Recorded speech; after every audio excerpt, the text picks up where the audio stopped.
बिस्मिल्लाहिर्रहमानिर्रहीम। अस्सलाम वालेकुम। Welcome to my YouTube channel study with Afshan. Students, आज हम करने जा रहे हैं हिस्ट्री का unit number 2 spread of Islam. इसका पेज नंबर 22 एंड 23। इसके बारे में आज हम सारा डिटेल के साथ पढ़ेंगे कि इनमें क्या कहा जा रहा है। सब्सक्राइबर की रिक्वेस्ट थी कि पेज नंबर 22 से आगे तक तमाम जो है डिटेल के साथ इसके बारे में हमें समझा दे। तो आपको बच्चों मैं बता दूं कि आप हिस्ट्री की बुक हो गई, जियो की बुक हो गई, ठीक है, साइंस की बुक हो गई, ये तमाम सब्जेक्ट जो है इनमें आपका रट्टा नहीं चलता है। अगर आप इनके बारे में जो भी टॉपिक होता है उसके बारे में उर्दू में अच्छी तरह से समझ लेते हैं तो आपका कॉन्सेप्ट क्लियर हो जाता है। ठीक है, जब आपका कॉन्सेप्ट क्लियर हो जाता है तो जो एसएलओ बेस पर आपके क्वेश्चन बने हुए होते हैं आप उनके आंसर्स ऑन वर्डिंग में आप दे सकते हैं। आप इस काबिल हो जाते हैं कि आप वो खुद ब खुद उनके आंसर्स लिख सकें। ठीक है, क्योंकि आपके सामने से सारा टॉपिक आपके माइंड में जब क्वेश्चन जब आ रहा है तो आप उसको जब देखते हैं तो आपके माइंड में सारे का सारा जो लेक्चर है या सारे का सारा टॉपिक है वो रिवाइज हो जाता है और आपका उसका आंसर इजीली आपको आ जाता है। तो पेज नंबर 22 ये हम करने लगे हैं। अब इसमें जो टॉपिक है, ठीक है, टॉपिक का नेम है establishment of Umayya dynasty 661 to 750। इसका मतलब ये है कि उमवी खिलाफत का कयाम, ठीक है, उमवी खिलाफत का कयाम कब अमल में आया? 661 में आया, 661 में, और ये कब एंड हुआ इसका? 750 तक। ठीक है, तो अब इसमें कहा क्या जा रहा है आप ये देख सकते हैं। ये जो पूरा आपको पैराग्राफ नजर आ रहा है, ठीक है, इसको मैं आपको बताती हूँ कि इस पूरे पैराग्राफ में आपको क्या कहा गया है। ठीक है, उमवी खिलाफत का आगाज हजरत मुआविया बिन अबू सुफियान से हुआ। यानी उमवी खिलाफत के जो बानी है ना वो कौन है? हजरत मुआविया बिन अबू सुफियान। और वो कौन थे? वो कुरैश कबीले की शाख बनु उमैया से ताल्लुक रखते थे। ठीक है, हजरत मुआविया के जो परदादा, ठीक है, उमैया, परदादा का नाम क्या था? उमैया, इस्लाम से पहले अरब के मशहूर सरदार थे। जो मुआविया के परदादा थे, ठीक है, उनका क्या नाम था? उमैया। वो इस्लाम से पहले अरब के मशहूर सरदार थे। ठीक है, जब हजरत मोहम्मद सल्लल्लाहु अलैहि वसल्लम का वसाल हुआ तो उनके वसाल के बाद खिलाफत राशिदा का दौर, खिलाफत राशिदा कौन सा दौर? जिसमें चारों हमारे जो खुलफाए राशिदीन वो गुजरे थे। ठीक है, जैसे कि हजरत अबू बकर सिद्दीक, हजरत उमर फारूक, हजरत उस्मान गनी रजी अल्लाह तआला अन्हु, हजरत अली। ठीक है, इनको खिलाफत राशिदा का दौर कहा जाता है। इन्होंने जो दौर कायम किया था, जो हुकूमत की थी, उस दौर को क्या कहा जाता है? खिलाफत राशिदा का दौर। ठीक है, जब हजरत मोहम्मद सल्लल्लाहु अलैहि वसल्लम की वफात हुई तो उनके बाद खिलाफत राशिदा का दौर कब तक जारी रहा? 661 तक। ठीक है, जब 661 तक ये दौर जारी रहा तो उसके बाद क्या हुआ कि यहाँ पे ये वो साल था, यानी 661 की बात कर रहे हैं, ये वो साल था जब हजरत अली की शहादत हुई। यानी हजरत अली की शहादत के बाद खिलाफत राशिदा का दौर क्या हो गया? खत्म हो गया और लोगों ने हजरत हसन के हाथ पर बैत की। ठीक है, उस वक्त शाम क्या है? नाम है, ठीक है, मुल्क का नाम है। इस वक्त शाम के जो गवर्नर थे हजरत मुआविया थे। शाम के गवर्नर हजरत मुआविया थे जो एक निहायत स्ट्रॉन्ग लीडर थे, यानी मजबूत लीडर थे। उम्मत मुस्लिमा के इत्तेहाद को मद्देनजर रखते हुए हजरत हसन ने, ठीक है, यानी जो मुसलमान थे उनमें बहुत ज्यादा इत्तेहाद था, इत्तफाक था।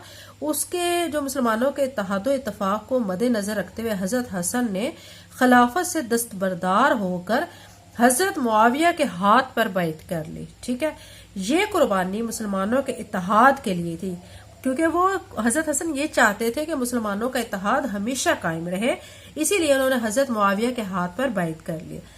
ठीक है, और जिसकी वजह से क्या हुआ कि 661 में उमवी खिलाफत कायम हुई, जो तकरीबन कब तक रही?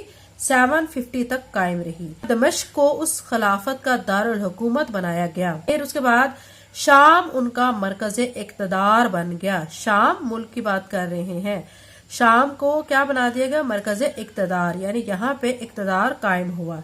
इस साल को आमुल जमात यानी इत्तेहाद का साल भी कहा जाता है। ठीक है, यानी आमुल जमात किसका? इत्तेहाद का साल कहा जाता है। अभी इस सारे पैराग्राफ को बच्चों आप लोग गौर से पढ़ेंगे तो ये जो मैंने आपको भी अच्छे तरीके से समझाया है ये सारा इसमें बयान किया गया है।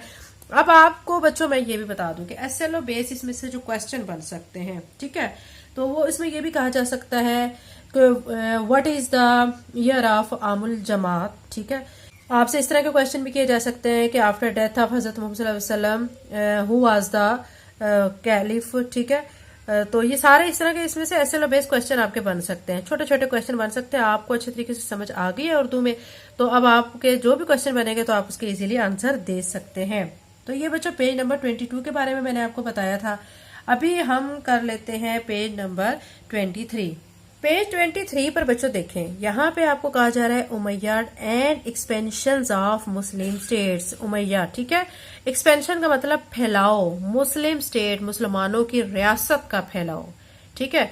यानी जो उमवी दौर था उसमें मुसलमानों की रियासत कितनी फैली, कहाँ से कहाँ तक फैली, मुसलमानों का किन किन मुल्कों पर क्या हुआ, कब्जा हो गया, कहाँ कहाँ किस किस मुल्क में मुसलमानों की हुकूमत कायम हो गई, ठीक है।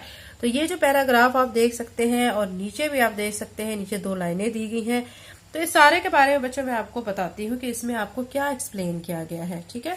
तो सबसे पहले आपको मैं बता दूं कि यहाँ पे आप देख सकते हैं कि उमवी खिलाफत के दौर में मुस्लिम रियासत में बेपनाह वुसअत हुई। यानी जो उमवी खिलाफत का दौर था यही वो दौर था जिसमें मुसलमानों ने बहुत ज्यादा तरक्की की। मुसलमानों की जो रियासत है उसमें बेपनाह वुसअत का मतलब ये होता है फैलाव आ जाना।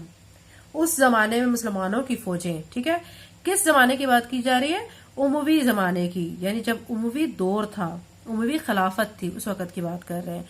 उस जमाने में मुसलमानों की जो फौजें थी शाम, इराक और मिस्र में मौजूद थी। कहाँ कहाँ मुल्कों में पाई जा रही थी वो, शाम में, इराक में और मिस्र में।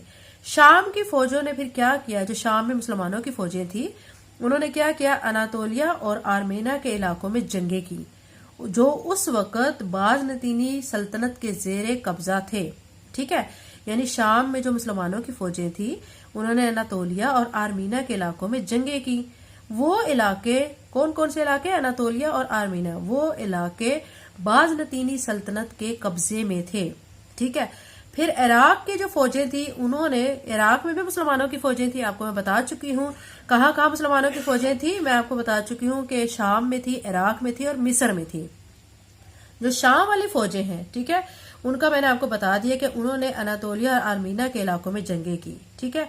और जो इराक की फौजें थी उन्होंने खरासान और सिंध को फतह किया। अब कौन सी रह गई, मिस्र की फौजें। मिस्र की फौजों ने शुमाली अफ्रीका में फतुहात हासिल की। फतुहात मतलब फतह की जमा को कहते हैं फतुहात, ठीक है।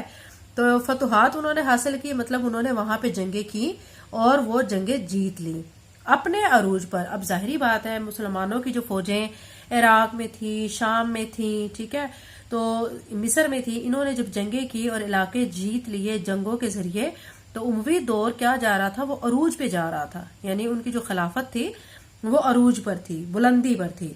अपने अरूज पर उमवी खिलाफत का रकबा तकरीबन 58 लाख मुरब्बा मील पर फैला हुआ था। यानी उमवी जो खिलाफत थी, ठीक है, उसका जो टोटल रकबा था ना वो कहाँ तक फैला हुआ था, 58 लाख मुरब्बा मील पर फैला हुआ था। और उसकी आबादी तकरीबन 6 करोड़ 20 लाख अफराद पर मुश्तमिल थी, जो उस वक्त की दुनिया की कुल आबादी का तकरीबन 30% थी, ठीक है। यानी उस वक्त आबादी जो है वो कम होती थी, लेकिन जो उमवी दौर की जो खिलाफत चल रही थी उस वक्त जो आबादी, उनकी आबादी थी, मुसलमानों की आबादी थी, वो 6 करोड़ 20 लाख थी। उस दौर के जो नुमाया हुक्मरानों में हजरत मुआविया, हजरत उमर बिन अब्दुल अजीज और वलीद बिन अब्दुल मलिक शामिल थे, जिनके दौर में खिलाफत ने मजीद इस्तेकाम और वुसअत हासिल की। खिलाफत ने क्या किया, मजीद तरक्की की और उनके जो दौर था, खिलाफत का दौर था, उसमें मजबूती आ गई, तरक्की की और उन्होंने वुसअत हासिल की। उनकी ये खिलाफत फैलती चली गई और बहुत से इलाके उनके कब्जे में भी आ गए। तो ये बच्चों मैंने आपको एक्सप्लेन किए हैं 2 पेजेस 22 एंड 23। अगर आप चैनल पे नए हैं तो चैनल को सब्सक्राइब कर लें। और ये जो लेक्चर मैंने आपके साथ शेयर किया, आपको डिटेल के साथ एक्सप्लेन किया है, तो आप इस वीडियो को अपने फ्रेंड्स तक शेयर करें। नेक्स्ट वीडियो में इंशाल्लाह हिस्ट्री के इसी तरह हम 2 या 3 पेजेस की डेली, ठीक है, डेली हम एक्सप्लेनेशन करेंगे, डेली इसके लेक्चर करेंगे, ठीक है। तो आपके लिए ये बहुत यूजफुल वीडियोस होंगी, आपके कॉन्सेप्ट क्लियर होंगे, आप इस काबिल हो जाएंगे कि आप SLO बेस पर जो आए गए क्वेश्चंस होते हैं आप उनके आंसर्स ऑन वर्डिंग में कर सकें। Thank you and Allah Hafiz.